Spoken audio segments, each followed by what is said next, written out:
그러나 그들은 어떤 무분별한 그 연합을 의도한 것이 아니고 참된 그리스도인들의 연합을 지향한 것이 WCC나 이런 교회 일치 운동하고 좀 다르다고 볼 수가 있겠습니다.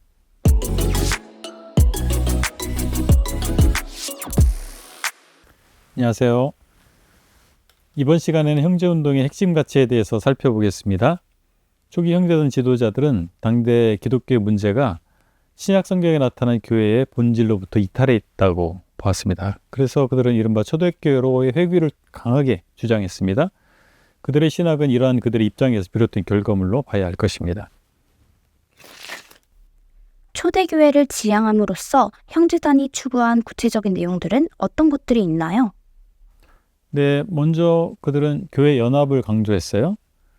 그것은 오늘날 WCC로 대표되는 교회 일치주의와는 다른 것입니다. 초기 형제단은 종교개혁 이래로 진행된 각종 교파나 교단들을 조직하는 것을 거부했어요. 에베소서 4장 3절 4절에 성령이 하나 되게 하신 것을 힘써 지키라는 이 명령을 따라서 성령에 의해서 한 몸과 같이 된 사람들의 모임으로서의 교회를 이루고자 했던 것입니다. 그러나 그들은 어떤 무분별한 그 연합을 의도한 것이 아니고 참된 그리스도인들의 연합을 지향한 것이 WCC나 이런 교회 일치 운동하고 좀 다르다고 볼 수가 있겠습니다. 두 번째는 주의 만찬을 중심으로 한 예배를 강조했다는 거예요. 형제단은 교회가 하나님의 성전이라고 하는 은유가 바로 성경이 예배 공동체로서의 교회를 강조한 것이라고 보았어요. 따라서 초기 형제단은 예배를 매우 중시했습니다. 형제단의 기원이 사실 순수하게 떡을 떼는 즉 주의 만찬을 행하는 모임들로부터 유래됐듯이 형제단 예배 중심에는 주의 만찬이 자리하게 된 것입니다. 형제단이 출현한 시대의 사람들은 이 전통적 가치와 하나님 중심의 세계관에서 벗어나서 인간 중심적으로 흘러가고 있었거든요. 근데 형제단은 하나님이 중심이 된 신앙, 즉 예배를 최상의 가치로 여기는 신앙을 제시했던 것입니다. 모든 신자는 그리스도의 제자로서 그분의 분부를 따라야 하는데 최후의 만찬 자리에서 예수님께서 분부하시고 사도들을 비롯한 초대교회 성도들이 실행한 대로 주의 만찬을 행하는 가운데서 예배를 드려야 된다라고 그들은 믿었던 것이죠. 세 번째는 국가교회 체제에 대한 거부인데요. 그로부스는 국가와 교회의 결합이 경건한 사람보다 직위를 통해서 세속적인 이익을 얻으려는 사람들이 교회에서 중요한 자리를 차지하도록 하는 그런 효과를 줌으로 말미암아서 교회가 세속화됐다라고 봤어요. 그리고 많은 사람들을 부패하게 되는 온상이라고 봤던 것입니다. 형제단은 국교회가 한 나라의 신민, 곧 신하와 백성을 모두 그리스도인으로 간주하고 또 교회는 그리스도의 몸이라고 하는 특성을 잃어버리게 했다고 봤습니다.